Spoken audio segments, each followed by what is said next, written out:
Maravilha. Professor, 6h14, eu acho que a gente pode ir começando, tudo bem? Vamos. A gente meio que já Maravilha. começou, né? Intuitivamente. Pois é. Assim, né?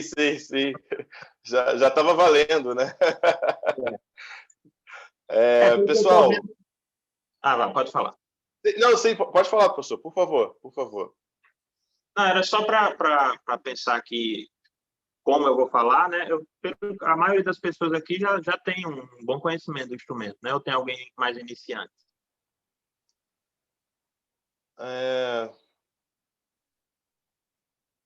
Dos que entraram, talvez o Josemar, né? Que tem... Você tem quanto tempo de trompa, Josemar, por favor?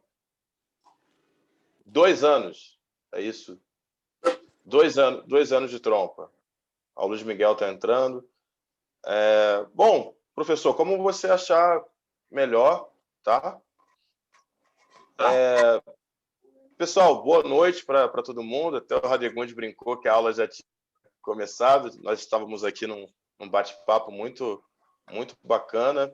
Eu já agradeço de antemão ao Radegundes, ao professor, por ter aceitado o convite. Hoje é mais uma daquelas grandes aulas para a gente realmente aproveitar ao máximo. A gente estava até conversando aqui agora há pouco, né? Estamos passando por esse momento difícil e é um momento para nós adquirirmos conhecimento, né? E esse aprendizado, esse momento aqui, ele é fundamental para as nossas carreiras. O professor Radegundes, como todos sabem, ele dispensa comentários, é professor da Universidade Federal do Rio Grande do Norte, é fundador da Associação dos Trompistas Brasileiros, é uma pessoa que eu admiro muito o trabalho dele, já acompanho o professor Radegundes há algum tempo e agradeço muito, Radegundes, por você ter aceitado o convite, muito obrigado mesmo. Eu estava conversando antes com o Radegundes para saber como que seria o formato, e eu adorei a sugestão que ele deu, para a gente também tocar um pouco, enfim, uma mescla de uma conversa e também de exercícios. Vai ser muito bom conhecer um pouco mais de perto os pilares que o professor Radegundes acredita que são fundamentais para nós fazermos todos os dias. Então, vai ser muito bacana, com certeza. Professor, muito obrigado. Gostaria que você desse as suas considerações iniciais, por gentileza. Obrigado. Então, boa noite a todos, mais uma vez, pessoal. Muito obrigado, professor Igor, pelo convite, né? Como a gente estava conversando antes, né? É muito interessante nesse momento agora que a gente já teve muita informação sobre assim, a carreira das pessoas, muitas lives com abordagens, né, até pelo tempo, pelo perfil mais gerais, né, sobre os assuntos, foram muita coisa pincelada assim de uma forma mais superficial. Então, eu acho interessante esse tipo de momento para a gente poder falar um pouco mais detalhadamente dos assuntos, né? E tem acontecido mais essas lives direcionadas para classes específicas, né, ou para regiões específicas, vamos dizer assim, né? Que aí também a gente tem menos gente e aí é mais interessante esse espaço, né, quando as pessoas, onde a gente tem um momento mais intimista ali, né, que as pessoas podem mais diretamente fazer as perguntas e a gente pode discutir mais a fundo os assuntos. Maravilha, professor. A primeira pergunta que eu faço, geralmente eu faço sempre essa pergunta para os convidados, é como você começa o seu dia com a trompa? Se de repente você começa fazendo o exercício de respiração ou não, se você começa diretamente com a trompa, como que se dá esse início para você? O que é importante pensar e colocar em prática no início do estudo diário com a trompa, por favor? Eu citei já várias vezes essa frase, né, que eu ouvi de uma pessoa que eu admiro muito, que foi o Charles Fluter, e ele foi por muitos anos primeiro trompete da Orquestra Sinfônica de Boston, né, nos Estados Unidos. Vocês já devem ter ouvido, mas eu acho que nunca é demais repetir, porque no dia a dia, até por mim mesmo, eu digo, eu brinco com meus alunos, né? Eu sou doido por tocar. Adoro tocar trompa, adoro estudar, e ensaiar e estar fazendo concertos, né? E a tendência de nós nos tornarmos muito físicos, ela é muito grande, né? E de nós também ficarmos naquela ânsia de tocar repertório e os trechos de orquestra. E assim, a gente acaba muitas vezes não percebendo, por exemplo, que nós desenvolvemos certas tensões no corpo, que a nossa cabeça, né, a gente acaba pensando em coisas que não devia em certos momentos, por exemplo, que nos fazem ficarmos mais ansiosos e, consequentemente, isso influencia na performance. E aí, por que eu estou dizendo tudo isso, né? A frase do Schluter é assim, né? Alguém estava tocando para ele e aí começou a falar sobre essa questão de preparação e tudo mais. E aí ele disse assim, né? 60% do que a gente toca é aqui, na cabeça. 40% é aqui nos músculos. E aí foi curioso que um tempo depois veio um grande trombonista fazer um masterclass aqui no Brasil e um trombonista que estava assistindo esse masterclass de Schluter, né? Ele foi tocar para o trombonista, comentou dessa situação, e o trombonista ainda disse assim, não, o Schluter está errado, é 80% aqui e 20% aqui na boca, né? Enfim, no nosso dia a dia, qual é o impacto disso aí? É que na nossa preparação, quando a gente vai pegar, né, começar o nosso estudo, esse estudo, na minha opinião, ele tem que ir para muito além do instrumento em si. E, por exemplo, começa por um bom alongamento, né? E aí a gente tem inúmeras opções de alongamento para fazer. No geral, o que eu diria sobre isso é assim, se você num dia, e no mundo profissional isso pode acontecer muito, né? Se você num dia tem meia hora para você estudar, você vai ter calma ali para estudar com o instrumento, não vai ser, pode não ser demais, na minha opinião, se você gastar 10, 15 minutos com o alongamento e 10, 15 minutos tocando. Na minha experiência, tanto no meu estudo como acompanhando os meus alunos e outros profissionais com quem eu convivi, com quem eu tenho convivido, você iniciar tenso pode prejudicar tanto o resultado que a proporção pode até ser essa, no tempo que você tenha, né? Claro, se você tem 4 horas para estudar, você não vai passar 2 horas alongando, não é esse o ponto. O ponto é você sempre fazer um bom alongamento, gaste você 15 minutos, 20 minutos, e prepare o seu corpo para o esforço que a gente vai fazer, né? Tocar um instrumento não é algo natural para o nosso corpo. Então, assim como um atleta tem que se preparar para uma atividade física que exige dele de forma extrema, né, vamos dizer assim, a gente tem que também preparar o nosso corpo para lidar com o tocar, né? Então, eu gosto de começar sempre com um alongamento, né?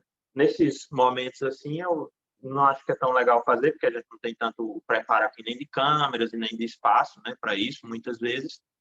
Mas é muito fácil você aprender, seja numa academia perto de casa, seja pela própria internet, né? Sempre com cuidado, claro, mas tem muita coisa interessante no YouTube ou em aplicativos específicos. E uma das coisas que mais me ajudou a tocar foi fazer aula de Pilates, pensando no preparo físico mais diretamente, né? Não sei se algum de vocês já fez aula de Pilates, mas trabalha de uma forma bem interessante a própria respiração, né, no momento de realizar os movimentos e a própria força do corpo, né? Nós temos que usar uma força quando nós tocamos. O que nós não queremos é o excesso da tensão. A gente tem o hábito de falar, eu já falei isso muitas vezes, né? Não, toque sem tensão. É impossível você tocar sem tensão. Se eu faço um movimento assim, eu estou tensionando o músculo. O que eu quero evitar é o excesso da tensão, é apertar. Mas se eu faço um movimento na medida que eu preciso, para gerar a força que eu quero gerar, que eu preciso, a tendência é que isso seja muito positivo na sua prática, né? Então, O Pilates, por exemplo, seria uma coisa interessante, né, que pode ajudar, né, a gente a desenvolver essa parte que eu diria principal no início, que é o alongamento. Aí já não seria no início do estudo, mas como eu usei os exemplos, né, do chuluta e do trombonista, eles falaram de preparar a cabeça, que vai para além disso. Mas a própria prática do Pilates, ou aí mais focado na cabeça, de algo como o yoga, por exemplo, né, para quem não sabe, e eu falo que algumas pessoas não conhecem, yoga não tem nada a ver com religião, não tem nada a ver com... É uma prática corporal, né, que você vai trabalhar bastante a respiração, a sua mente, você vai aprender a esvaziar a mente. E muitas vezes, para a gente tocar, o que a gente precisa é disso. Em alguns casos, não. Para evitar a tensão, a gente precisa se distanciar da música e pensar em outra coisa, né? Se a gente fica pensando demais, gera tensão. Mas dependendo de como você lida com isso, a gente precisa esvaziar a mente ou, pelo menos, aprender a direcionar o pensamento para o que a gente quer pensar naquele momento, né? Então, estudo mental, ler as obras que você está fazendo, ler sobre as obras que você está tocando, e aí vem outras práticas, né? Da própria estudar a teoria da música, se envolver com a pesquisa. Acho que são todos aspectos interessantes que podem ajudar nesse preparo mental e físico. Mas, para fechar a resposta, né, já que eu falei de um monte de coisa, quando eu inicio o estudo, eu sempre busco ter pelo menos esses 10, 15 minutos de alongamento. E se eu tenho menos tempo que isso, dividir por igual, né, esse tempo. Se eu tenho meia hora, como eu falei, 10, 15 minutos alongando, 10, 15 minutos tocando. Radegundes, eu achei muito bacana essa questão que você colocou da importância do alongamento, em que muitas das vezes ela é negligenciada. Eu falo até por experiência própria, né? Às vezes a gente fica naquela ansiedade de logo pegar o instrumento e esquece dessa parte que é fundamental, né, do alongamento, até para a gente se conectar com o presente, com o agora, que é o momento mais importante. Eu acho que há também uma certa ansiedade da gente querer tocar logo. Eu achei muito interessante que você chamou atenção para a importância desse alongamento. Em cima disso, professor, qual seria o próximo passo? Você falou, né, de uma maneira muito bacana sobre a mente, né? Realmente a mente ela pode se tornar uma inimiga, né, em muitos casos. Mas qual seria o próximo passo dentro dessa organização do estudo? Em cima disso também, você tem por hábito fazer exercícios de respiração, né? E se você tem esse hábito, se você utiliza algum dispositivo, qual seria o próximo passo? Então, Igor, por muito tempo eu fiz exercício de respiração e hoje em dia, quando eu tenho tempo, eu tento fazer. E às vezes exercícios simples, né? Muitas vezes o que a gente precisa, antes de mais nada, antes de, por exemplo, trabalhar o aumento da capacidade dos pulmões, na minha opinião, é aprender a controlar a respiração. Então, quando a gente vai tocar, seja num repertório solo, seja na orquestra, música de câmara, muitas vezes a nossa tendência é respirar e tocar, né? E essa respiração curta, de uma forma geral, por si só, ela já pode nos atrapalhar, né? A tocar com um maior domínio da respiração e evitar, por exemplo, uma tensão indesejada. Então, o que eu busco fazer no meu dia a dia hoje, nem sempre eu consigo, é simplesmente controlar a respiração. E aí eu vou falar um pouco mais detalhado sobre isso, porque vamos dizer que eu tenho meia hora para estudar naquele dia, né? Eu gosto de usar o exemplo de pouco tempo, porque às vezes a gente fala assim, mas eu não tenho 4 horas para estudar por dia. Mas olha, se você estudar 1, 2 horas muito bem estudadas, você também pode ter um rendimento muito bom, e dependendo do seu objetivo, pode ser importante para você naquele momento, melhor do que você não estudar nada, né? Então, usando esse exemplo da meia hora, o que eu faço no meu exercício, essa parte mais técnica, ela é basicamente focada no domínio do uso da velocidade do ar. Então, na minha abordagem, esse é o aspecto mais importante. A quantidade ela também vai ser importante, mas a velocidade, na minha opinião, ela se sobrepõe a isso. E talvez por isso hoje eu não foque tanto em exercícios de respiração em si, mas eu busco dominar o que eu chamo de um ciclo, né? Em que você evita aquele limbo em que a gente fica entre inspirar e expirar, né? Então, às vezes, a gente faz e ataca. Então, eu busco evitar isso, porque isso pode gerar uma tensão extra desnecessária. Às vezes não tem jeito, mas quando é possível evitar, eu busco isso. E controlar simplesmente esse movimento, como eu falei, esse ciclo. Então, uma coisa que eu faço, né? Eu vou fazer em 4 tempos. Eu vou inspirar.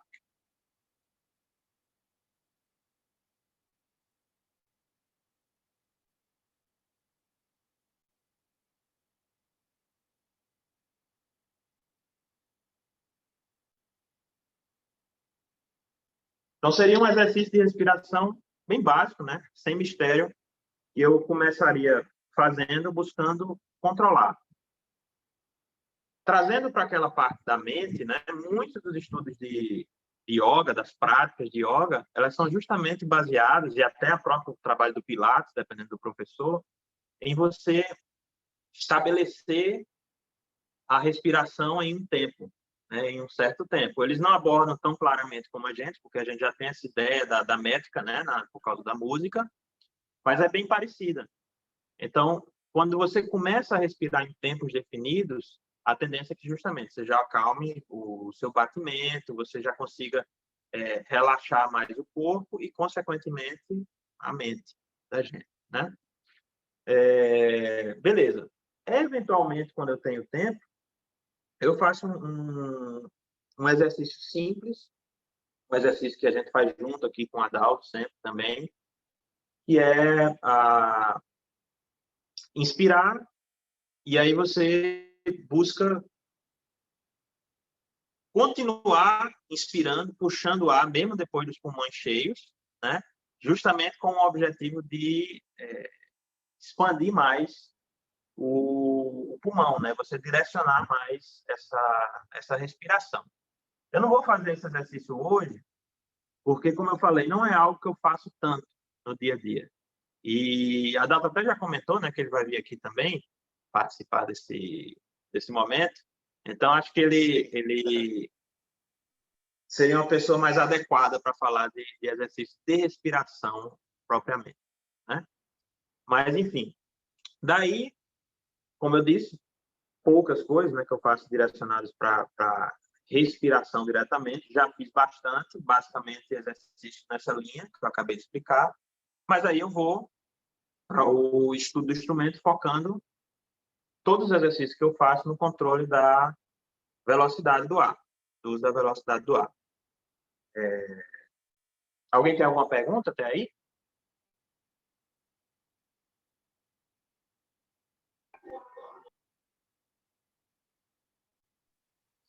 Não, né? Acho que, por enquanto, ainda não.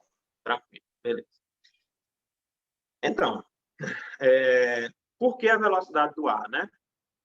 O que faz mais diretamente o nosso instrumento vibrar, né, o vocal e depois o instrumento, é a velocidade, né? A gente vibra os lábios, como consequência dessa vibração dos lábios, ela passa pelo instrumento.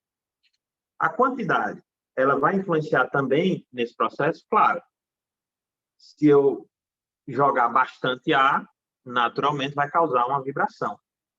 Mas para a gente controlar essa velocidade, não adianta eu pensar sempre em tocar com uma grande quantidade de ar. Como é que a gente vai fazer quando for tocar o piano, por exemplo, né?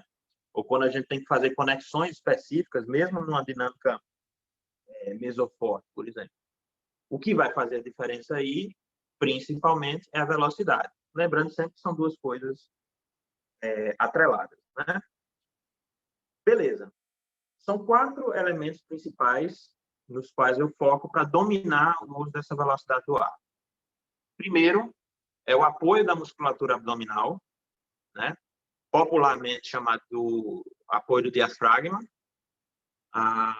Mas eu prefiro falar da musculatura abdominal, porque, no meu entender, vai para além do diafragma. Segundo, a abertura da garganta. Terceiro, posição da língua. E o quarto elemento, a abertura dos lábios, né? Pensando nessa abertura não só no movimento vertical, mas no desdobramento, seja para dentro ou para fora, né? É usado em inglês um termo que chama roll in ou roll out, né? Enrolar para dentro ou enrolar para fora os lábios. Então, eu vou explicar sobre os lábios mais para frente, né? Enfim. Então, tudo que eu faço é baseado em dominar esses 4 fundamentos, né? E, principalmente no dia a dia, em ativá-los. Mais uma vez, se a gente está numa rotina pesada, se a gente está tocando algo complexo, você vai estar preocupado em fazer a música, em fazer a sua interpretação, né? Se tem um trecho mais difícil, em tocar bem aquele trecho, você não vai conseguir pensar em tudo isso ao mesmo tempo. Por isso que, na minha opinião, o ideal é você buscar automatizar o uso desses fundamentos e, consequentemente, dominar melhor o uso do ar. Então, quem tiver com a trompa, quiser tocar, a gente pode fazer alguns exercícios bem simples juntos. Primeira coisa é separar as coisas, né? Como assim? A língua, ela pode ser nosso grande aliado ou um dos nossos piores inimigos, né? E por que isso? A língua, ela está no caminho do ar. Então, se você deixa a língua solta e ela acaba ficando nesse espaço, vamos dizer assim, da boca por onde o ar passa, você vai gerar uma interferência. Então, o que é que eu acho que é interessante fazer? A gente controlar essa interferência. Mas, beleza, para desassociar da língua, vamos começar com o que eu acho que é o mais importante, que é o apoio da musculatura abdominal, né? Como é esse apoio? Existem diferentes escolas, vários professores falam sobre isso, muitos deles, na minha opinião, querem dizer a mesma coisa de formas diferentes. Inclusive, a gente tem um projeto de pesquisa aqui na universidade que é focado nisso, né, que hoje eu diria que é o grande estudo que eu faço em torno disso. E, por exemplo, né, Farkas já fala isso na arte de tocar trompa, né, que é um tratado, praticamente, né, que ele fez, acho que em 1956, se eu não estou enganado. E ele já fala sobre esse apoio praticamente dessa forma que eu vou falar com vocês. Mas, enfim, existem diferentes abordagens e pessoas como, por exemplo, Fred Mills. Fred Mills foi um dos grandes trompetistas do Canadian Brass, né, um dos grandes instrumentistas de metal. E ele dizia assim, eu penso em respirar bem e tocar. Então, para ele, funcionava. Eu sempre uso com os meus alunos. Assim, se eu tenho uma habilidade, é conseguir me organizar e ser disciplinado para estudar.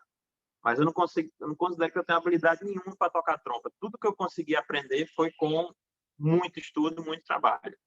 Então, tem pessoas, eu tenho um primo, por exemplo, que é trompetista, não sei se algum de vocês já ouviu falar dele, aqui da Paraíba, ele chama Zácaro, né? E ele é um cara que toca agudo, assim, como Arthur Sandoval. E aí você fala, como é que você faz, Zácaro? Ele vai responder o que o Fred Mills disse, eu respiro bem e toco. Hoje em dia, ele buscou entender melhor os processos e ele está melhorando ainda mais isso. Mas para ele há uma naturalidade que existe para outras pessoas e que para mim, por exemplo, não teve, né? Então acho que é fundamental a gente tendo esse entendimento, né, esse conhecimento naturalmente, pelo menos conhecimento prático, né, naturalmente, dominar esses conceitos e até hoje tem gente que toca muito bem e não pensa nisso. Né? Beleza. Então, o que é esse apoio abdominal? E aí vem o ciclo da respiração, né? Como é que eu penso isso? Quando nós vamos inspirar, soltar toda a musculatura abdominal e buscar expandir principalmente para baixo e para as costas, né? Os pulmões. Claro, os pulmões ficam aqui em cima. Por que a gente solta a musculatura abdominal? Porque você vai deixar espaço para que os órgãos se rearranjem lá, né? Dentro do possível, se espremam, vamos dizer assim, e o pulmão possa crescer, né? E a tendência é, eu penso para baixo e para as costas, porque para cima e para frente já é uma coisa que a gente tende a fazer naturalmente. Se for para falar assim mais corretamente, o ideal é encher para todos os lados o pulmão, né? Mas para facilitar, acho que é interessante a gente ter um foco. Então, pense para baixo e para as costas. Então, no momento de inspirar, a gente vai soltar essa musculatura e deixar os pulmões crescerem, né, nessa direção especialmente, para baixo e para trás. E na hora de soprar, a gente contrai a musculatura abdominal, como, por exemplo, a gente faz no Pilates. Contrair essa musculatura com um certo controle, né, é uma leve contração, não é para fazer força, buscando direcionar esse movimento para cima, você vai gerar uma pressão sobre os pulmões. E essa pressão é o apoio que a gente diz, né, do que é muito falado, apoio do diafragma, só que o diafragma é um músculo involuntário, né, a gente não movimenta diretamente ele, então por isso que eu falo musculatura abdominal, mas é isso que vai gerar essa pressão. As pessoas às vezes usam a palavra compressor, né? Justamente, você vai ter uma força atuando sobre o pulmão, sobre a bola, né, vamos dizer assim, sobre os sacos, eles vão estar pressionados e o ar vai sair com maior velocidade e maior constância, né? Então, deixa eu ver uma posição aqui que fica legal. Vou colocar aqui. Eu vou só fazer um pedido, professor. Para pessoal, quem puder ativar a câmera, ligar a câmera, por gentileza, para a gente ter uma maior interação. Quem tiver com a webcam, por favor. Pode continuar, professor. Beleza. Então, né? Deixa eu ver como fica na câmera. Isso. Beleza, acho que fica um bom exemplo aqui, né? Então, quando eu vou inspirar, vou tentar contar com essa mão aqui. Então, eu solto o ar.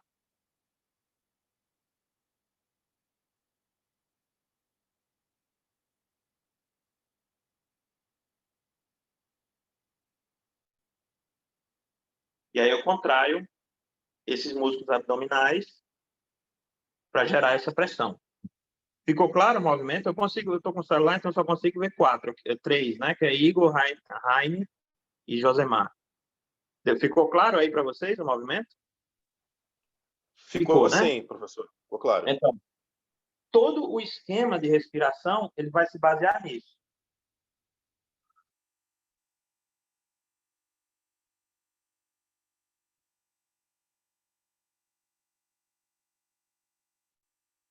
Então, é um movimento de tensionar e distensionar essa musculatura. No início, qual era o meu maior receio, né? Era gerar uma tensão demasiada, porque quando eu falo em contrair, né, o abdômen para tocar, a tendência é que a gente exagere nessa força, vamos dizer assim, nessa tensão, e acabe gerando a mais, né, tensão a mais do que a gente quer. Mas por isso é tão importante, no momento de inspirar, você soltar a musculatura abdominal. Porque é como se você evitasse esse acúmulo desnecessário de tensão. Tá? Então, a gente vai fazer um exercício bem simples. Eu vou ligar aqui no metrônomo.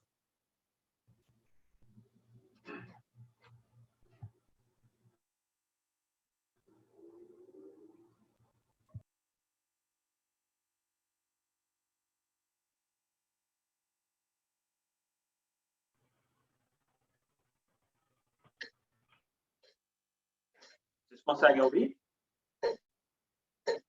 Beleza? Sim. Okay. Beleza. Então,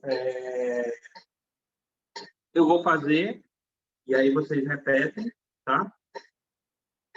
E aí eu vou buscar fazer, né, o momento de soprar, já vibrando os lábios e fazendo um exercício que eu acho muito interessante, que se chama Stupid Lips. A primeira vez que eu ouvi esse exercício foi com o Jeff Nelson, tá?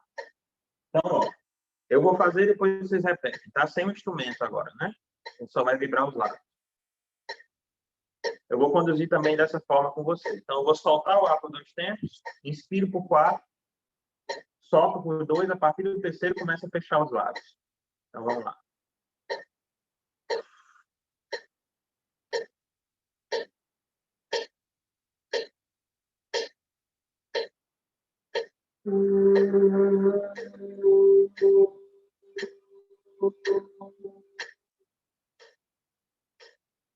Então, gente, ó, solta o ar por 2 tempos, inspira por 4, né? Começa a soprar. A partir do terceiro tempo, você vai começar a fechar os lábios, deixando que a vibração ela surja naturalmente, tá? Não se preocupa de vibrar uma nota específica, né? Então, ó, vamos soltar ele. Inspira.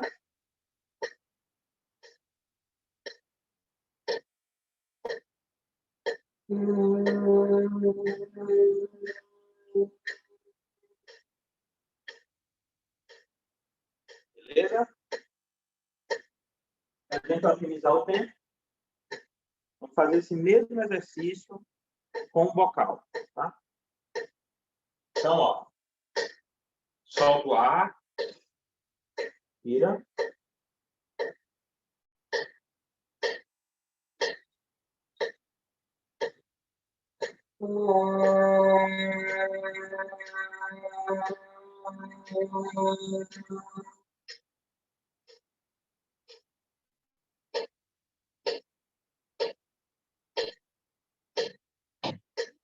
Fazer a mesma coisa com o instrumento, mesmo movimento com o instrumento.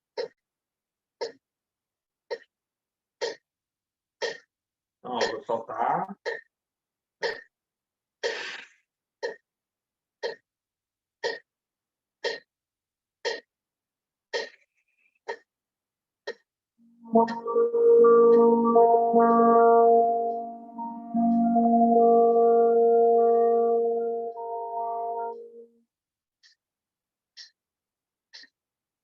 Se falar nota, né? Eu sofri um fato, mas na verdade a nota não é o mais importante, né? Tanto faz a nota nesse processo.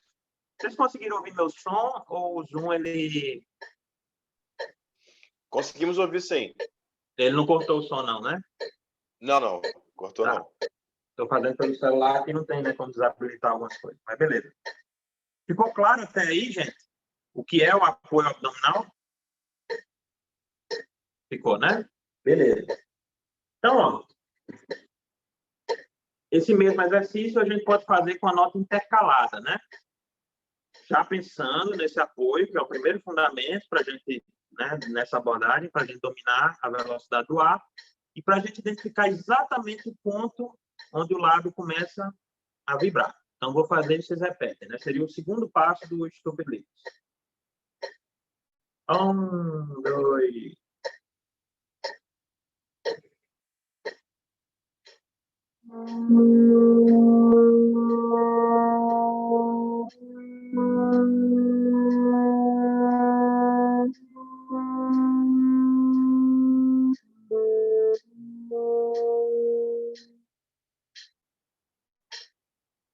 Perdão, gente. Então, vou concentrar aqui na respiração, que eu fiz a terceira etapa. Seria a segunda etapa, que é a nota intercalada, né? Eu vou fazer mais uma vez.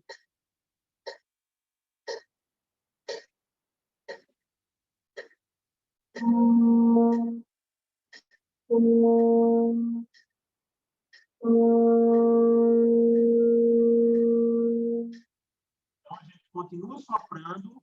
A única coisa que muda é esse movimento vertical dos lábios, abrindo e fechando, tá? Então, para a gente trabalhar o movimento do apoio abdominal, eu vou conduzir mais uma vez. Vocês vão soltar o ar por 2 tempos. Inspira por 2 tempos agora e começa a soprar, né? A partir do terceiro tempo, começa a fechar e abrir os lábios, sempre buscando chegar exatamente nesse ponto quando a nota começa a vibrar. Então, ó, solta.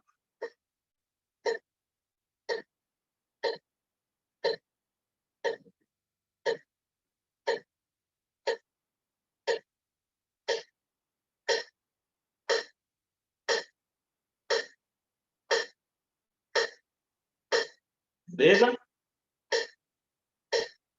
Ficou claro aí? Raini, Igor, certo, né? Beleza. Então, veja que esse exercício, a gente, além de focar no apoio, que é o primeiro elemento para dominar a velocidade do ar, nós estamos focando na vibração, né? E soprando dessa maneira, sem usar a língua, que foi o que eu comentei no início, sem usar a língua para atacar, né? A gente começa a trabalhar, a desassociar a emissão do som ao ataque da língua. Porque a gente não depende do ataque da língua para iniciar o som, mas quando a gente vai aprendendo, a língua ela pode ajudar em certas ocasiões, né? E aí a gente acaba se habituando a associar esse ataque ao uso da língua e usando menos o ar. Beleza.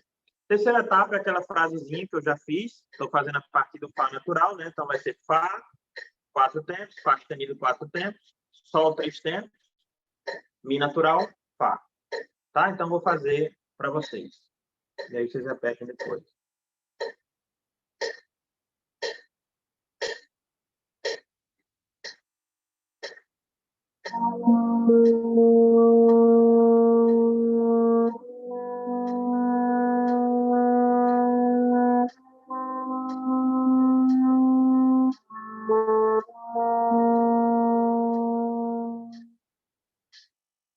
Solta o ar. Inspira.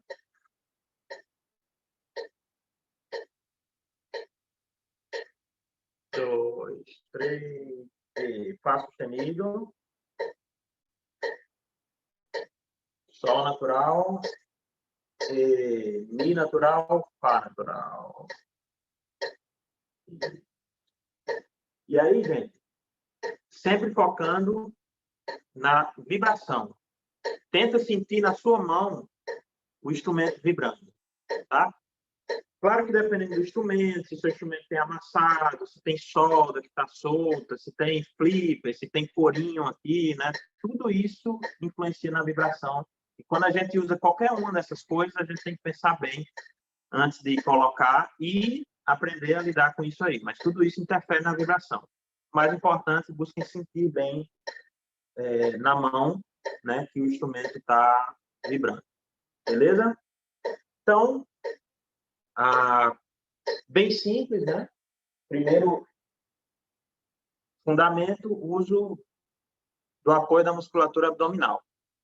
A gente vai usar, na minha abordagem, né, esse apoio em todo o registro, inclusive no registro grave. Aí você fala, poxa, mas aí a gente precisa de menos velocidade no registro grave. É por isso que a gente tem outros elementos para ajudar a controlar essa velocidade quando a gente toca. E aí o principal elemento para isso, né, o segundo passo no controle da velocidade do ar, na minha abordagem, seria o uso da língua, né? A gente controlar a posição da língua, tá? Alguma pergunta sobre o apoio abdominal, da musculatura abdominal? Tranquilo, né? Beleza. Qualquer coisa, é só abrir o áudio e falar. Ok. Então, a gente vai para o segundo exercício, né? Eu sempre começo com esse exercício, eu vario as notas nos quais eu inicio, dependendo do dia. Normalmente, eu tenho pouco tempo para estudar. Então, uma estratégia que eu acho interessante para o nosso estudo, e no meu caso, que tenho pouco tempo, para evitar que eu sempre estude as mesmas escalas ou a partir das mesmas notas, né? Eu vou fazer toda essa sequência que eu faço com vocês, eu faço a partir de 3 notas no meu dia a dia, que são divididas em terças maiores, né? Então, por exemplo, a primeira nota que eu fiz aqui foi um Fá, né? Então, todos os exercícios que eu vou fazer agora com vocês, eu vou fazer a partir do Fá. O segundo, a segunda nota que eu faria seria um Dó sustenido, né? Uma terça maior abaixo. E a terceira nota que eu faria no dia seria o Lá natural, uma terça maior para cima. Aí, no segundo dia, o que é que eu faria? Faria um Mi, um Dó para baixo, um Sol sustenido para cima. Terceiro dia, um Fá sustenido, um Ré natural para baixo, um Lá sustenido ou Si bemol para cima. E assim, ao fim de 4 dias, eu teria feito as 12 notas da escala cromática, né? Então, seja para estudar o que for, tem pouco tempo, tenta distribuir entre diferentes notas e naquele registro que você quer preparar para o dia que você vai tocar. Beleza. Então, o segundo aspecto, posição da língua, né? eu penso numa posição que a gente pode chamar de posição básica, que é buscando manter a ponta para baixo, quase que encostando aqui, né, na gengiva inferior, e aí a gente sempre vai articular com o meio da língua. Por que isso? Muitas vezes, se a gente deixa a ponta solta, ela pode ficar no caminho do ar e articulando com o meio, pensando especialmente no registro agudo, a tendência é que a gente já ajude a levantar o meio da língua. E aí que vem, né? Por que levantar o meio da língua? A língua está diretamente no caminho do ar. Então, nós podemos tanto usá-la para diminuir a velocidade, como para aumentar a velocidade. Para isso, eu penso em duas vogais diferentes. Né? E, no caso, se torna uma sílaba quando eu adiciono o D. Né? Mas eu penso em duas vogais diferentes. Do Fá sustenido, e essa nota ela pode mudar a referência, né? Dependendo da sua predisposição, vamos dizer assim. Né? Muita coisa pode influenciar nisso. Mas, de uma forma geral, acho que é uma boa nota de mudança. Então, do Fá sustenido 3 para baixo, eu penso sempre na língua na posição do O. Então, por favor, todo mundo faz. O. E preste atenção na posição da língua. O. O que acontece? O meio da língua, ele desce. Então, quando a gente está tocando e mantém a língua nessa posição, nós estamos diminuindo a velocidade do ar e, ao mesmo tempo, quando a gente trabalha essa posição do O, você vai estar abrindo a cavidade oral, especialmente. Né? Sobre a cavidade oral, eu vou falar um pouco mais para frente quando a gente falar da garganta. Mas, então, para médio grave, sempre a vogal O, né? Quando for articular, a sílaba Dó, sempre o D. Para cima, levantar o meio da língua. Há pouco tempo atrás, eu pensava no I, é uma coisa que eu ainda não consegui trabalhar presencialmente com meus alunos, né? Mas eu falava com eles o I. Mas muito interessante falar isso, né? Coisas que a gente vê deu para ver na pandemia. Eu vi uma aula muito interessante do trompetista Adam Rapa. Não sei se vocês já ouviram falar dele, né? Mas é um trompetista que tem um domínio bem amplo, né, do registro médio agudo. E aí ele falou, ao invés da sílaba I, usar o S. Então, se você pronuncia, você vê que a velocidade do A está altíssima, né?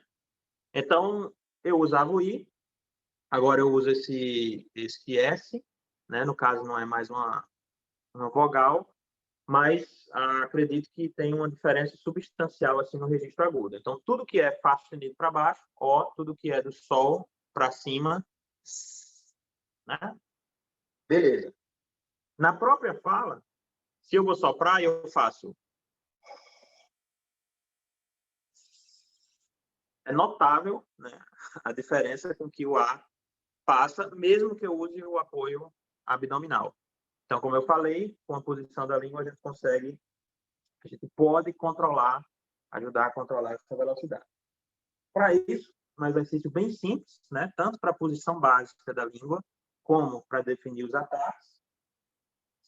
Daí eu vou fazer duas notas para a gente fazer uma diferença entre o O e o S. Tá?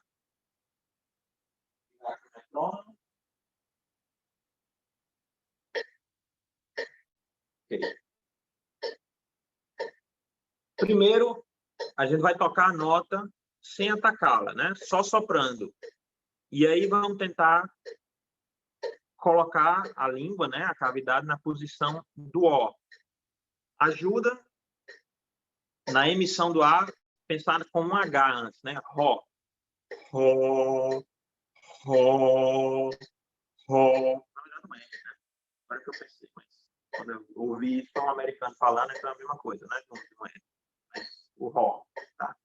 Então, vou soprar a nota Fá. Como eu disse, todos esses exercícios vou fazer hoje a partir do Fá. Do Fá, vocês apertam.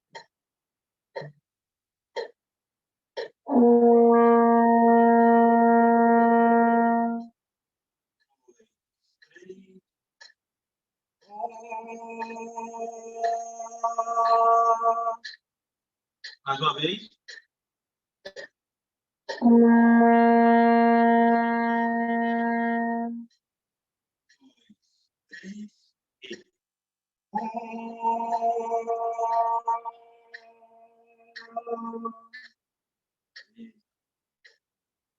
Para nós começarmos a entender essa posição básica e conseguir controlar mais a posição da língua, a gente vai soprar um tempo e atacar no segundo. Então, vai ser Dó,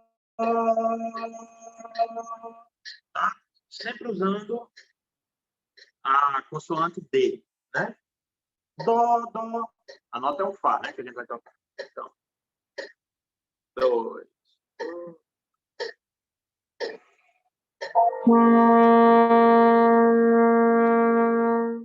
E busca o mesmo som, a mesma vibração de quando você soprou a nota. 1, 3, e.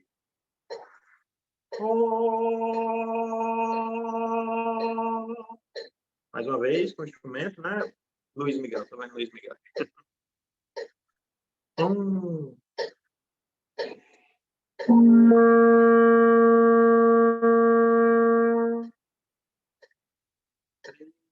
E.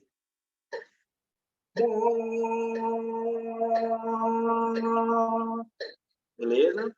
Buscando manter o mesmo som, vamos soprar uma cocheia antes agora, ao invés de uma semina. 2, 1.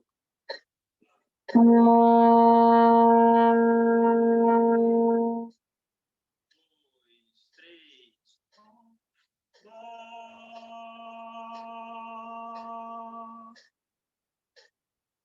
Beleza? Uma semicocheia agora.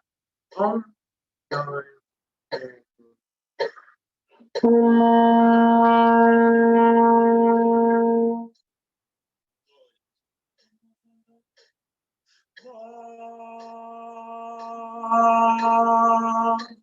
Beleza? Usa. Antes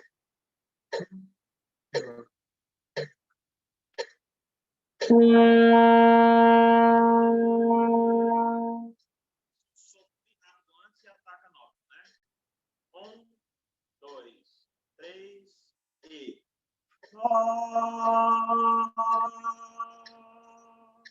Beleza? E agora a gente finalmente ataca direto a nota, usando a sílaba dó, né? Buscando o mesmo som, a mesma vibração do instrumento. 1,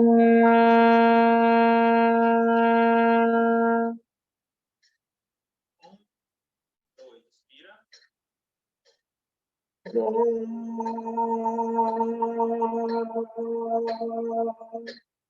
Beleza. Tudo bem, gente. Alguma dúvida até aí? Alguém quer fazer alguma pergunta? Eu tenho um comentário, professor, estou achando muito interessante, que em muitos momentos um problema que nós trompistas enfrentamos é a questão da emissão, né? Ter uma boa emissão, uma emissão clara, definida, mas sem ser agressiva. E eu acho que para nós conseguirmos isso passa muito por esse estudo sem a língua que nós fizemos anteriormente. Eu estou achando muito interessante esse trabalho com esse cuidado, esse capricho mesmo com a emissão do instrumento, que, na minha opinião, ela muitas das vezes é um grande problema em que a maioria dos trompistas, em algum momento, vai se deparar com esse problema da emissão. Muito, muito interessante. O principal, eu acho, em torno do nosso instrumento, né, que é, por diversas razões, um instrumento sensível, né, por isso que a gente, por isso que nós estamos tão sujeitos, né, ao scrot, é justamente o domínio da emissão do som, né, e controlar a velocidade do ar, essa abordagem que eu faço, é justamente para isso, para dominar essa emissão. O nome do projeto de pesquisa, inclusive, que a gente tem aqui é isso, eu não lembro agora exatamente o texto, né, mas é o domínio da velocidade de ar na emissão do som, acho que é isso. E enfim, porque uma coisa está diretamente ligada à outra. Mais alguma Professor, pergunta? Ah, Luiz, diga lá. a minha pergunta é mais relacionado à língua. O senhor disse sobre a posição e tal. A minha dúvida é que, às vezes, eu fico tentando entender como que é a velocidade que deve ser a minha língua no começo da articulação. Você pode me explicar como é essa velocidade? Porque eu já vi muita gente falar que tem que ser muito rápido, tem gente falar que tem que ser mas pensando no formato que a língua desce para não tensionar, como é que seria isso? Olha, para facilitar, né, o entendimento, é como pronunciar, como eu usei, né, o dó. Né, eu estou tocando um fá, né, mas pensar na consoante, o D e o O depois, buscando articular com o meio, porque eu posso dó, dó, dó. Eu estou quase botando a ponta para fora, né? Dó, dó. Ou eu posso fazer dó, dó, dó, dó. Você vê que ele perde um pouquinho, né, a definição do D, mas eu entendo já que a gente busca esse ponto que é suficiente para definir o ataque do instrumento. Mas o mais fundamental não precisa, é aquela coisa, quando a gente está aprendendo qualquer coisa, eu acho que a gente não precisa ser absolutista, né, nem determinista. Então, o que é que acontece? Você vai buscar isso, Luiz Miguel, você vai buscar manter a língua para baixo, né, a ponta da língua, né, não a língua, a ponta da língua para baixo. Sim. Mas, se em determinado contexto, especialmente no grave, quanto mais para o grave a gente vai, mais para a ponta, há uma tendência que o ataque vai mais para a ponta. Quanto mais para o agudo, né, já que o meio vai levantando, a tendência é que ele vá mais para o meio. Pelo menos nesse meu entendimento, nessa abordagem que eu faço. Né? Então, uma hora você vai estar articulando como se você estivesse articulando com a ponta. Né? Não é esse o objetivo, ficar, né, noiado com isso, como a gente diz aqui, né? Ficar neurótico com isso. Mas que você busque deixar o caminho do ar livre. Entendeu? Então, assim, você falar sobre a velocidade é algo muito...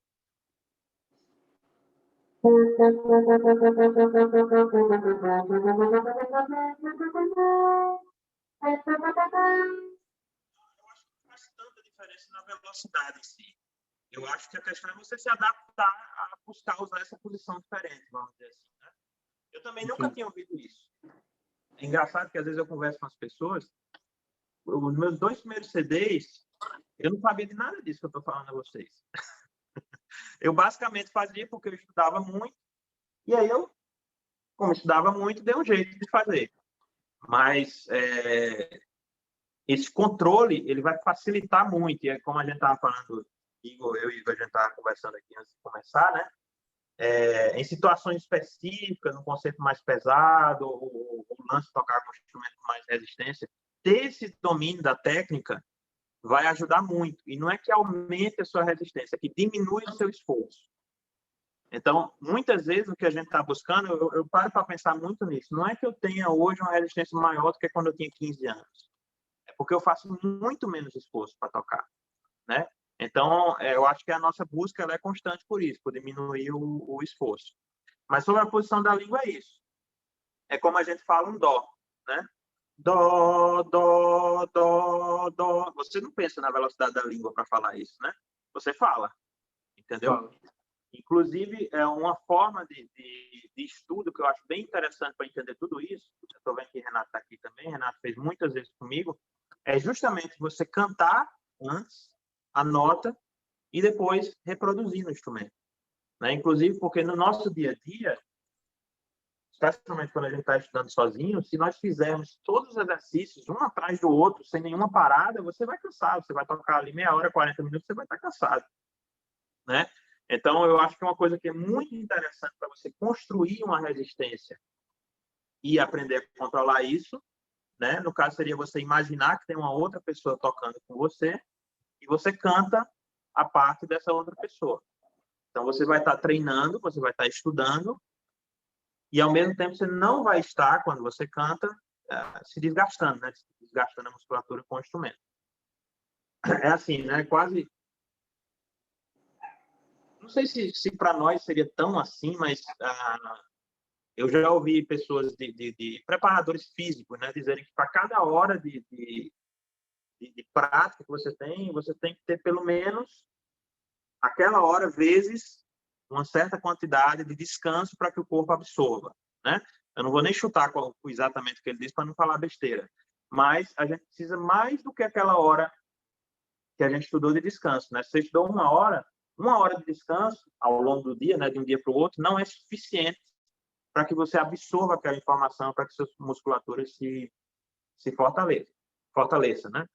Tanto que a gente estuda o quê? Vamos dizer que a gente estude muito, alguém estudou muito, né? Ou 6, 8 horas no dia, mas você passa 16 horas sem tocar, né? Pelo menos. Se você estudar esse tanto, né? Que seria algo que eu nem recomendaria no primeiro momento, a não ser que fosse uma situação bem específica.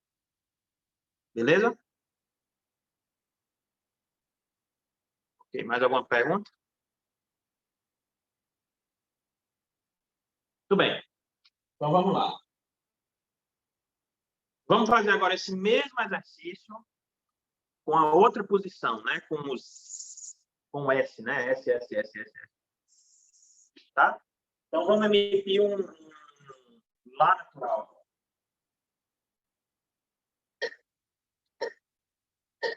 Então, eu faço, vocês repetem.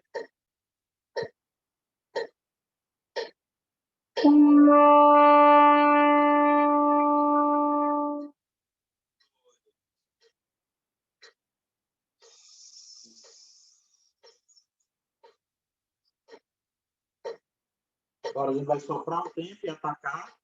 E aí a gente vai adicionar um D também. Né? E, tá? Então.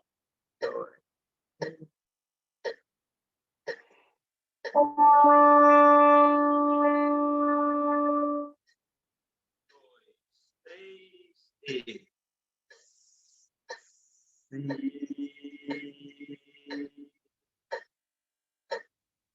eu vou usar o I agora, só para que saia, né? A altura da nota, para que eu cante com vocês. Mas é o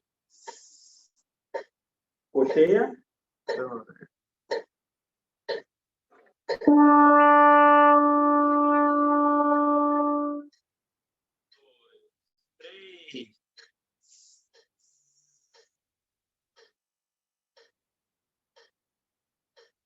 Beleza. Semicocheia. 3.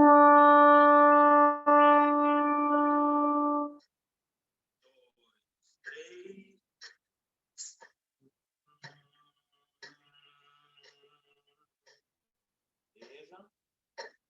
E agora fusa. 3.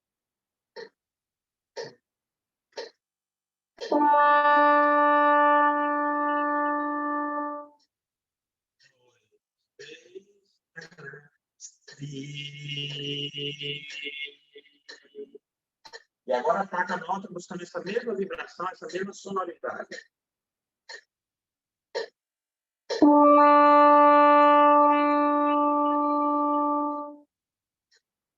3.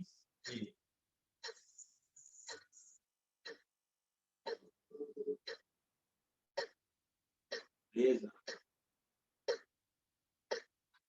E aí, sentiram alguma diferença na emissão? Ou a mesma coisa?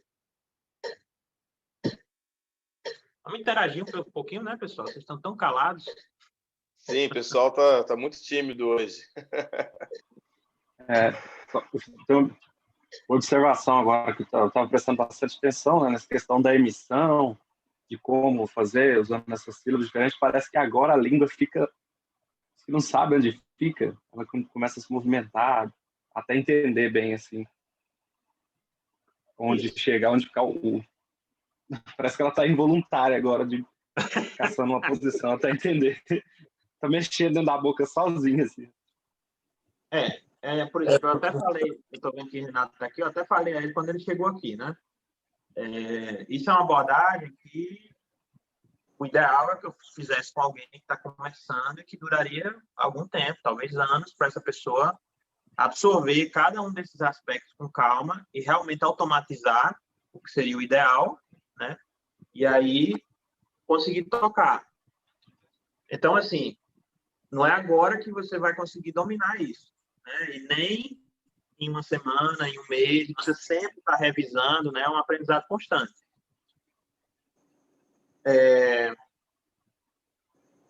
Fora que você tem que testar, né? Eu diria que eu me sinto muito satisfeito hoje com esses conceitos que eu desenvolvi ao longo do tempo, né? Pegando de um, de outro, lendo aqui, lendo ali, tocando. Mas, claro, né? Você tem que entender o que funciona para você, entendeu? Então, aos pouquinhos, você vai tentando absorver cada coisa dessa, se você gostar, se você quiser, né? A primeira delas, que eu diria que é a mais importante, sem dúvida, por mais simples que possa parecer, qualquer uma das coisas que eu estou falando aqui, elas não são simples de se aprender, de se automatizar. E esses exercícios que eu estou fazendo aqui com vocês é o que eu faço todos os dias em casa, né? Eu realmente estudo isso aí.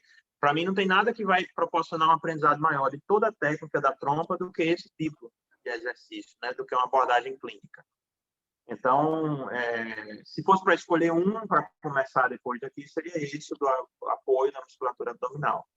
Inclusive, eu entendo como complexo é isso tudo e que esse tempinho que eu falo aqui não é suficiente. Se vocês quiserem depois entrar em contato, eu posso tirar as dúvidas de qualquer um de vocês. Renato também já está muito inteirado dessa abordagem, né? Ele também, com certeza, pode falar sobre isso. Mas é isso, é um tempo que demora, né? E assim, né? É aquela história, né? Assim, a gente vê grandes músicos tocando, né? E fala, puxa, né? Como aquele cara toca isso e tal. E assim, hoje em dia, a maioria dos caras que eu conversei pessoalmente, desses maiores, eles têm um controle, pode não ser de tudo isso do jeito que eu abordo, unido, mas da maioria dessas coisas que explica aquele resultado que eles têm, né? Um ou outro é intuitivo, mas mesmo assim eu diria que hoje, mesmo a nível mundial, essa coisa dos caras mais intuitivos, que são geniais, está cada vez mais caindo, vamos dizer assim, né? E há a necessidade desse aprendizado, de toda essa base, né? Porque faz muita diferença em vários contextos. É aquela história. Outra coisa eu falei, né? O que é que mudou quando eu tinha 15 anos, né? Foi a minha resistência? Eu tenho mais resistência hoje? Não. O que mudou é que eu faço muito menos esforço para tocar, né? Então, é o que a gente busca, né? Esse controle, essa consciência. E aí, o que é que muda em função disso? Também o dia ruim. Dia ruim, eu vou dizer a vocês, quase todos esses que a gente vê, assim, que são impressionantes tal, eu já vi num dia ruim, tocando.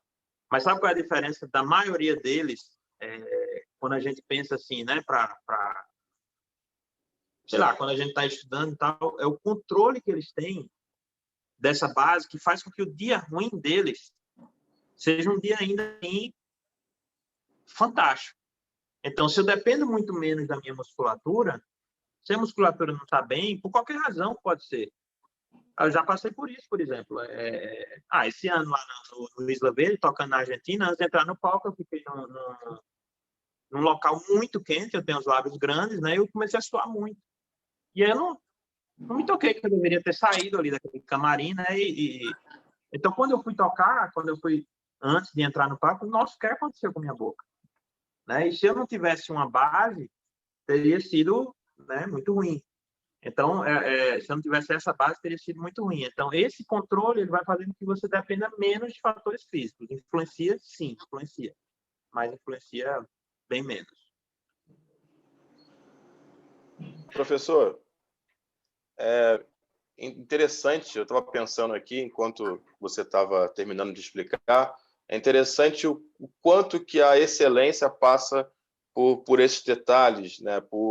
Pela resolução das coisas simples, teoricamente simples, né? Porque ter uma boa emissão não é tão simples assim. Nós estávamos conversando sobre isso, que é uma dificuldade, eu acredito da maioria dos trompistas, né? Um desafio, principalmente na orquestra, nós vemos muito isso, né? Que vários sabem disso, o Miguel, o Eberson, né? Às vezes você tocar um sol 4, piano pode tirar o seu sono, né? Dependendo, mais até do que uma passagem tecnicamente difícil, né? Então, esse trabalho, que eu diria, de limpeza mesmo das coisas simples, básicas, né? Eu digo simples, não fácil, mas, né, enfim, é muito importante. Eu tenho o seu CD, acredito que seja o primeiro, e às vezes uma pessoa pode escutar você tocando o Carnaval de Veneza, aquele staccato duplo maravilhoso, e ela não sabe o processo para chegar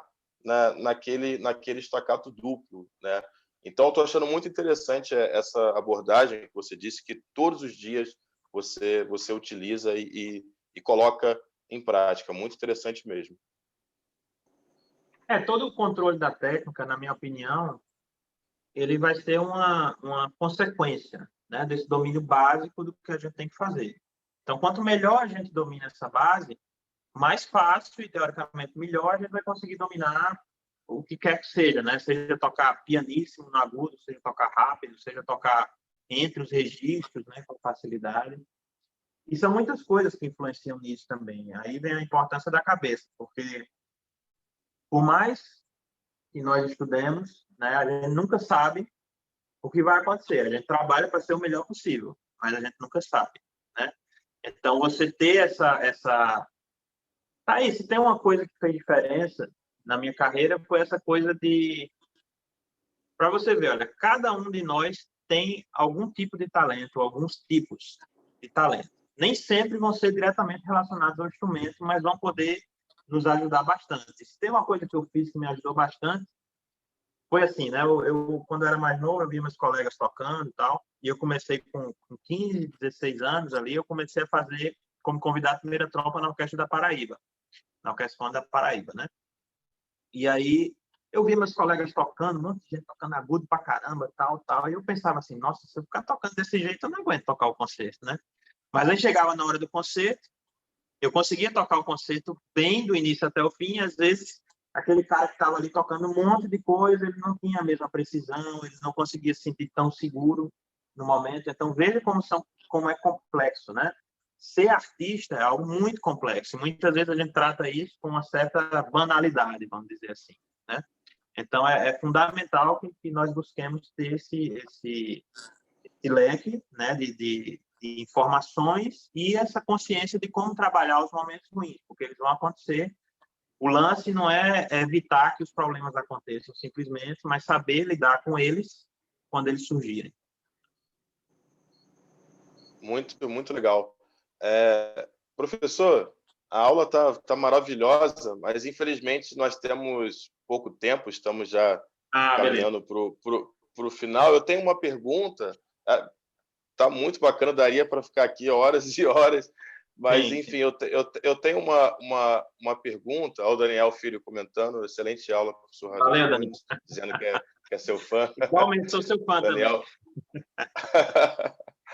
Daniel é um grande amigo, grande parceiro aqui também no projeto, está sempre presente. Valeu, Daniel. Professor, eu tenho uma pergunta, né, porque o tempo ele é muito curto, infelizmente, mas eu gostaria de saber, assim, a minha pergunta é em cima dos pilares. Quais são os pilares que todos os dias você coloca em prática no seu estudo, né? Ou seja, você começou com essa abordagem, você falou anteriormente sobre a importância do alongamento, a importância desse trabalho mental, citou a yoga, e também desse trabalho de emissão, eu vou considerar dessa maneira, né, esse estudo sem a língua, que eu acho que é muito interessante, principalmente no início do estudo. Mas, em cima disso, quais são os pilares que você acredita que o trompista tem que fazer todos os dias, por favor? Tá. Então, eu vou dar uma passada rápida no que eu continuaria, né? Terceiro ponto para o domínio, para mim esse é o pilar principal, dominando a velocidade do ar. Como eu falei, você vai trabalhando o resto, é claro. Desculpa. Não vai ser algo automático, né? Você vai ter que estudar flexibilidade, articulação e as outras coisas, mas dominando essa base, você vai ter muito mais facilidade para dominar os próximos fundamentos. Então, o terceiro ponto que eu trabalharia seria a abertura da garganta. Então, deixar esse caminho livre para o ar e uma caixa de ressonância ampla. E aí eu busco deixar por todo o registro. No agudo, a tendência é que feche, né? Eu tento segurar, mas às vezes ela, né, pelo menos um pouco, fecha. Então, seria a abertura da garganta. O outro, essa posição dos lábios, seja no sentido vertical, como eu falei, ou pensando nesse desenrolar para dentro ou para fora, né? O roll in ou roll out. Então, seriam essas duas coisas. Por quê? Você abrindo os lábios, você aumenta o espaço por onde o ar passa, consequentemente, você diminui a velocidade do ar. Você fechando os lábios, enrolando um pouco para dentro, você diminui o espaço, aumenta a velocidade, né, com que o ar vai passar. E aí, para explicar isso também, né, como eu estou falando rápido, só para ficar claro. Vamos desassociar agora o roll in e o roll out. Vamos falar da abertura, como eu falei. Você abre mais, o ar passa mais lento, você fecha, o ar passa mais rápido, né? Por que esse enrolar para dentro ou para fora? Especialmente para mim, por exemplo, que tem os lábios grandes, quando a gente tenta enrolar um pouco o lábio para dentro e dar uma tensãozinha, principalmente no lábio superior, ele vai vibrar mais rapidamente, de uma forma mais fácil. Então, por exemplo, quando eu vou fazer a posição da embocadura, eu vou chegar mais perto aqui da câmera, eu enrolo um pouquinho os dois lábios para dentro. Então, eu faço.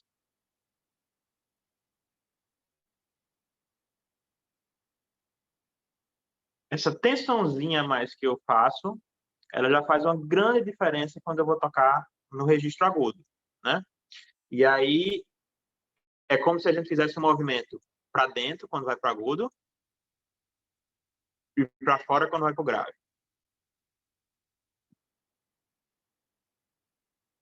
Entendeu? Então, esse seria o quarto passo, né, para o domínio da velocidade do ar. Agora, vejam que eu estou falando super rápido, né, de assuntos bem complexos, tá? Beleza, depois disso, o que é que eu faria? Eu não vou repetir também com vocês, para dar tempo da gente encaixar tudo dentro do tempo, mas eu faria exercícios cromáticos, né, em quatro formas, o mesmo exercício. Então, primeiro eu faria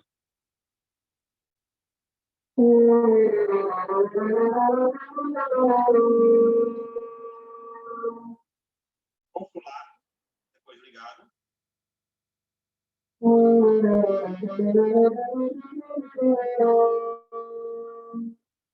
Então, por que consulado, depois ligado?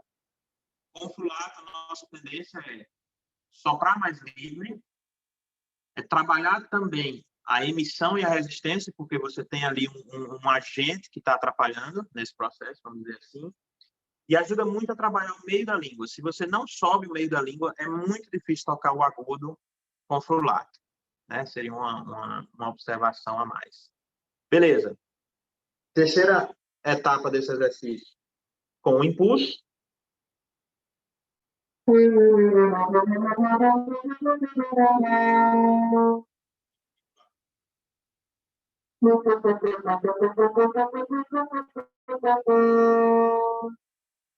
assim, muitas vezes quando a gente articula, a nossa tendência é quebrar demais a coluna de ar e não usar esse apoio.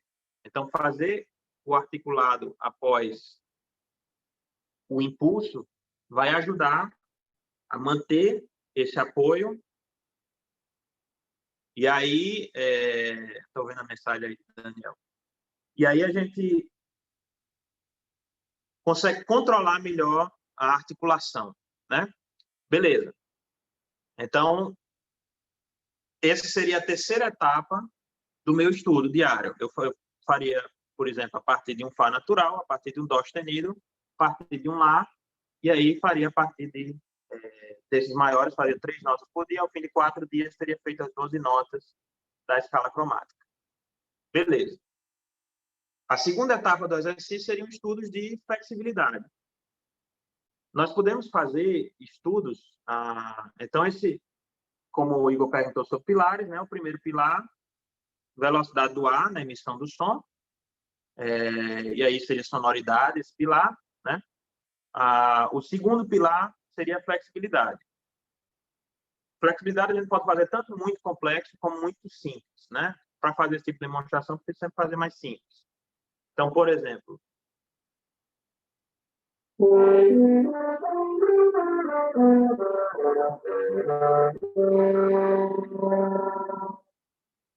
eu trabalho a posição da língua, né?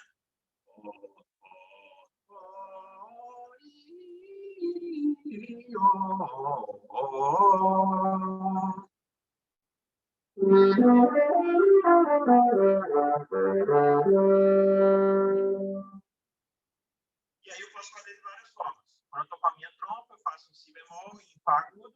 Quando eu estou com a trompa normal, eu faço em si bemol e em fá grave.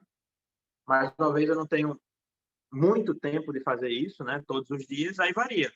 Você pode ir adicionando harmônicos, né, para cima e repetindo das 4 formas. Isso é o que no qual eu baseio muito o meu estudo, né? Sempre como pro lado, ligado, impulso, articulado. Então, vou estudar a escala, faço dessas 4 formas. O terceiro pilar seria fazer os exercícios de... hoje em dia seria fazer os exercícios de bending, né? Uma espécie de exercício de bending ou falseto. Eu faço hoje de uma forma um pouquinho diferente do professor Adalto. Acho que vários de vocês já tiveram contato com a metodologia dele, né? Eu faço de uma forma um pouco mais diretamente relacionada com como a gente toca, vamos dizer assim, né? Então, seria, por exemplo, eu pego uma escala Dó maior,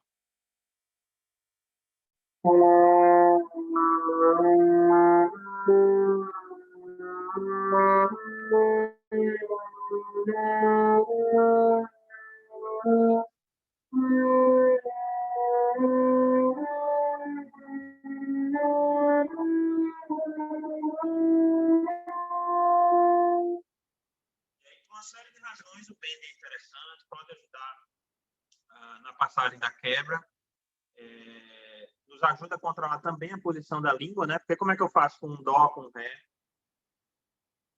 Como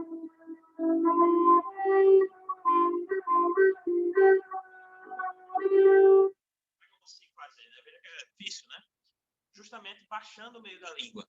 Então, tento manter a emissão com a musculatura da nota, tento baixar com o meio da língua. Enfim. E a quarta etapa, eu faria escalas com articulação. Então, seriam esses 4 pilares, né? Emissão do som, com foco no controle da velocidade. Flexibilidade, onde eu vou trabalhar bastante essa mudança da língua entre registros. Terceiro, esse bending, né? Que vai ajudar também no controle da língua, pode ajudar nesse controle do roll in, do roll out, e na própria resistência, na elasticidade da musculatura, porque a nossa resistência está muito ligada à elasticidade. E o quarto ponto, escalas com articulação. Então, mesmo as escalas, se eu pego, por exemplo, Dó maior também, então, eu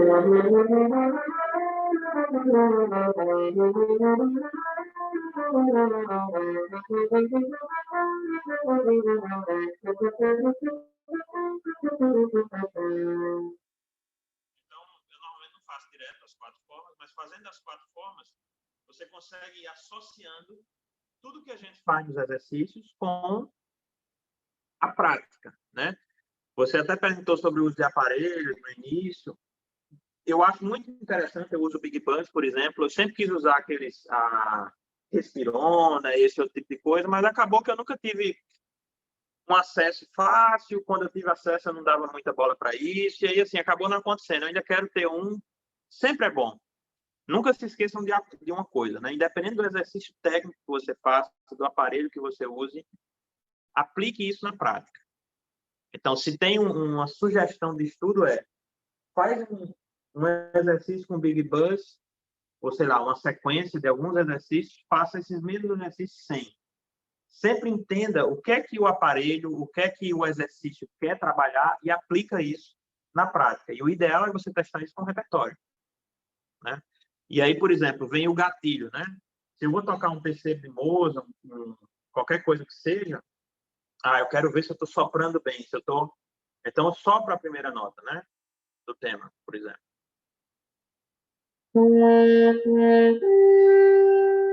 Acabou o som, vou tocar. Sempre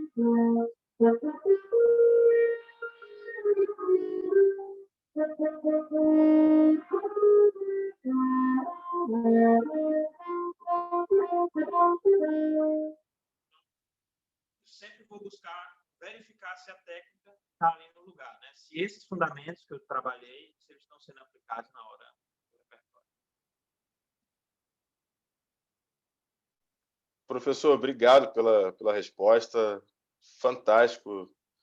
Já estou recebendo pedidos aqui, Radegundes, para uma segunda aula, para uma aula parte 2. Já vou aproveitar para te fazer o convite aqui, né, em tempo real, para a gente marcar uma data futura, porque realmente são conceitos muito importantes, como o Daniel Filho colocou aqui no chat, coisas delicadas, em que uma aula é realmente pouco tempo, né? É incrível a quantidade de conhecimento que você tem, assim, as explicações muito, muito claras. Então, já te faço o convite para a gente futuramente ter esse segundo encontro, essa segunda aula, porque são assuntos de grande valia e de extrema importância para nós trompistas, para nós músicos. Pessoal, estamos caminhando para o final. A aula boa é assim, passa muito rápido, né? A sensação que eu tenho é que nós estamos aqui há 15 minutos, né, e já estamos caminhando para 1h30 aqui de aula com o professor Radegundes. Muitíssimo obrigado. Eu gostaria de saber se alguém tem uma última pergunta. Acho que o professor não vai se importar se a gente fizer uma última pergunta. Esse é o momento, pessoal. Eu queria perguntar rapidinho. Vai lá, Beethoven. Assim, né? Todo mundo sabe que o professor Radegundes ele toca muito bem, tanto o erudito quanto o popular, né? E é algo muito difícil de se fazer na trompa. Aí é mais uma curiosidade. Eu queria saber se o senhor, por exemplo, tem um concerto popular, o que é que o senhor faz de diferente ou não muda nada, assim, na preparação, assim, tecnicamente falando? Eu sei que, claro, vai estudar, mas focar mais nas obras populares, mas muda alguma coisa na técnica para poder tocar, porque a maioria de nós tem dificuldade e eu vejo isso, já vi o senhor tocando várias vezes, e é bem nítido a facilidade que o senhor tem de tocar em ambas os estilos, né? É isso. Olha, Beethoven, inclusive, por exemplo, minha tese de doutorado tem muita relação com isso, né? Não é o que a gente faz em si que é diferente, mas é como a gente faz. E aí, falando mais diretamente no instrumento, a forma que a musculatura se comporta é completamente diferente, assim. A resistência que você constrói para tocar música popular é uma resistência muito ligada a tocar bastante ali no médio agudo, médio grave, mas ficar com a boca bastante no lugar, né? Você não lida muito com a delicadeza, por exemplo, as sutilezas que você tem no Mozart, né? Aquela exposição, por exemplo. E aí, assim, quando você está estudando um tipo de repertório, tocar o outro tipo de repertório é extremamente desgastante e normalmente é ineficiente, né? O Wynton Marsalis disse uma vez que o ideal para ele seria 1 mês de espaço entre, por exemplo, um show de jazz e um concerto com orquestra ou vice-versa, né? Obviamente, a gente não tem esse tempo. Eu, pessoalmente, várias vezes, assim, eu sou o tipo de músico, eu penso muito na parte artística. E eu acho que eu peguei muito isso do meu pai, assim, é como a gente diz popularmente, né? Eu abro os peitos para tocar. Então, em muitas ocasiões, muitos encontros e nos simpósios, principalmente, né? Que são ocasiões completamente diferentes de você tocar um concerto solo com orquestra, ou um recital, ou música de câmara, ou tocar na orquestra, porque você está fazendo aquilo ali, né? Mas quando a gente vai para os encontros e para os simpósios, a gente tem um monte de coisa para fazer normalmente. E isso não é o ideal. Se eu quisesse buscar exclusivamente uma excelência de precisão, eu nunca faria isso. Mas ali eu estou buscando uma excelência artística, tenho um objetivo de promover a música brasileira de uma forma geral, tanto a música de concerto como popular, e eu acabo me expondo nesse sentido, né? Mas é uma coisa, a grande diferença é essa, é como a musculatura se comporta. Claro, eu vou tocar com um grupo, e aí eu faço arranjo, eu posso fazer um arranjo que me propicie ter que lidar menos com essas dificuldades. Mas, assim, muitas vezes não é possível isso, né? Na maioria das vezes, na verdade, a gente não tem o controle desse detalhe, então é uma exposição. Mas a grande diferença é essa, é como a musculatura ela se comporta, é muito diferente, né? Beleza. Valeu, Só valeu, que Vitor. foi incrível mesmo ver o senhor tocando lá o Schumann lá com os convidados no encontro. Foi realmente, assim, muito massa. Ah, que bom que você gostou. Valeu. Obrigadão. Valeu, Beethoven. Obrigado pela pergunta. Professor, vou pedir licença, que eu acho que o Luiz Miguel iria abrir o microfone. Ele deve ter alguma pergunta. Acho que pode ser a última. Era isso, Luiz? Ou estou enganado? Vi que você iria abrir o microfone. Professor, eu ia perguntar, só que fugiu da cabeça. Fica para a próxima, desculpa. Ah, beleza. Beleza, beleza. Ô, Gente, alguém teria... Opa, alguém tenho. chamou. Opa, Renato. Tudo bom? Boa noite a todo mundo aí. Beleza. Prazer Bom rever te todo ver. mundo. E eu não sei se já tinha sido dito alguma coisa antes de eu conectar, mas sobre o mestrado, né? Como a UFRN está abrindo aqui as portas para o pessoal fazer o mestrado, inclusive à distância, né? O senhor podia falar alguma coisa? Ah, sim. Essa era uma coisa que eu gostaria, já estava na cabeça para falar. Então, gente, a pandemia, ela trouxe muita coisa ruim, né, para a gente, mas como toda situação difícil na história da humanidade, também tem coisas que ela acelera, né, processos que essa situação acelera. Uma delas é essa possibilidade, né, de cursar principalmente as disciplinas teóricas do mestrado à distância. Então, inclusive, está aberta agora a inscrição até o dia 27, que dia é hoje? Deixa eu ver aqui. 24. 24. Isso. Então, até dia 27 agora estão abertas as inscrições. A partir dessa entrada, né, de quem fizer a prova esse ano, todas as disciplinas teóricas poderão ser cursadas à distância e as disciplinas práticas elas já podem ser cursadas a combinar, vamos dizer assim, com o orientador. Sou eu o orientador de trompa aqui no mestrado, né? A gente faz um trabalho juntos, eu e o professor Adalto. Nós sempre temos as aulas coletivas. Foi uma pena realmente quando veio a pandemia esse ano, porque estava muito legal assim a classe, né?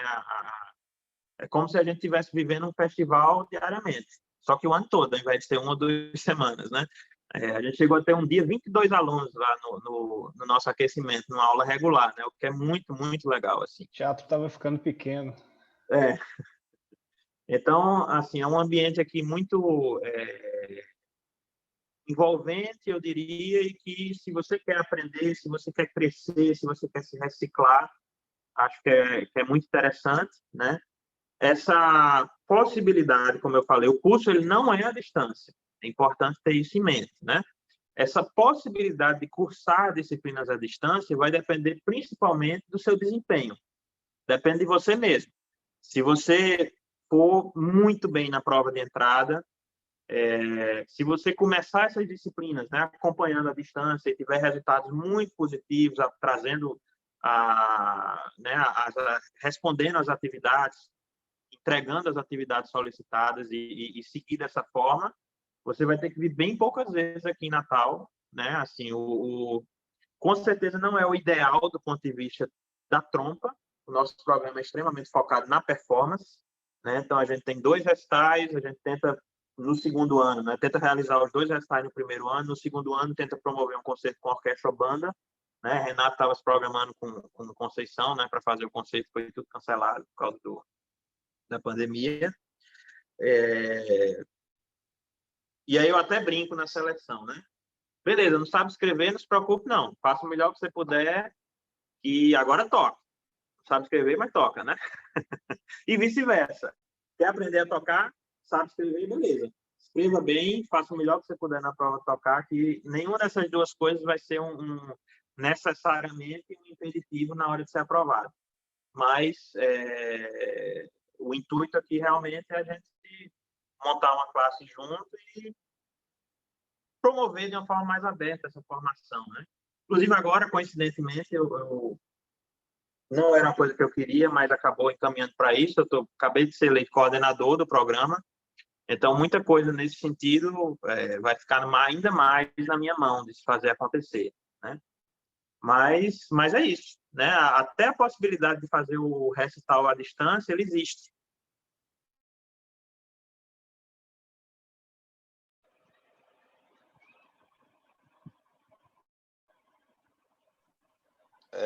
Professor Radegundes, eu acho que aconteceu alguma coisa com a câmera.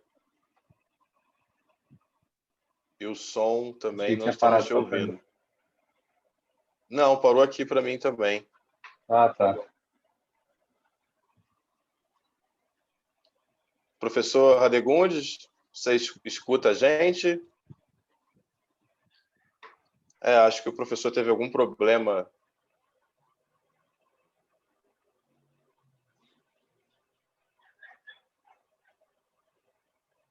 Bom, enquanto o professor não volta, só para a gente finalizar, primeiro, obrigado, Renato. Eu tinha me programado para perguntar essa questão das inscrições ao Radegundes e acabei esquecendo. Muito obrigado por ter lembrado. Com certeza é uma excelente oportunidade, né? Ainda mais em tempos de pandemia, só tem a acrescentar. O Renato está finalizando o mestrado lá em Natal. Muito bacana. Gente, eu acho que é isso. Uma pena não poder se despedir agora e agradecer ao professor Radegundes. Eu vou entrar em contato com ele assim que acabar o nosso encontro, mas só agradecer a presença de todos. Hoje foi mais uma daquelas aulas incríveis, né? Com certeza. Grande abraço, Daniel. Até semana que vem. Mais uma daquelas aulas que vão ficar marcadas na memória, né? Está sendo muito bacana, uma experiência incrível para mim e imagino que para vocês também. Eu já deixo o convite para a semana que vem. O professor Adalto Soares acabou de confirmar. A gente conseguiu uma brecha na agenda dele, que não é fácil. Então, já deixo o convite para a semana que vem com o professor Adalto Soares. Está sendo muito bacana. E um grande aprendizado para todo mundo. Pessoal, é isso, então. Obrigado a todos pela presença. Obrigado, Renato, pela presença. Ele voltou aí. Volte sempre. Opa, professor Radegundes voltou? Voltei. Caiu caiu aqui o celular, ele acabou a bateria. Eu imaginei que tivesse acontecido isso. Professor, só te agradecer, muitíssimo obrigado mesmo. Eu estava conversando aqui com o pessoal, hoje foi uma daquelas aulas para realmente ficar na memória, assim, impressionante o tamanho do conhecimento que você tem, foi muito, muito bom mesmo. Muito obrigado por ter aceitado o convite. Eu sei que a sua agenda é uma agenda lotada, você tem muitas obrigações na universidade, né? Nós estávamos até conversando antes que na pandemia, com a pandemia, o trabalho parece que dobrou. Parece não, né? De fato, né? É muito trabalho. Então, muito obrigado por ter aceitado o convite. Tenho certeza absoluta que todos gostaram muito, né? Eu reitero, já deixo o convite para uma parte 2, porque são assuntos sutis e delicados. Muito obrigado mesmo. A Ana Paula está aqui escrevendo, aula top. Obrigado, Ana. E é isso, professor. Até a próxima, espero que seja breve. Muito obrigado. Eu que agradeço, um abração aí para todo mundo. Até a próxima. Até a próxima. Igor, grande abraço. Professor Radegundes. Opa! Rapidinho aqui, desculpa, eu sei que era a última, mas é só uma coisinha para complementar o que ele estava falando. Rapidinho, prometo. Essa questão dos formatos agora do mestrado vai ser exclusivamente para essa aplicação ou para as futuras também? Não, a ideia é manter isso aí. Manter, né? Não, a ideia é manter, sim. Tá bom. Obrigado pela resposta. Para qualquer dúvida, obrigado pela aula. Podem falar comigo diretamente. Tá bom, obrigado. Maravilha.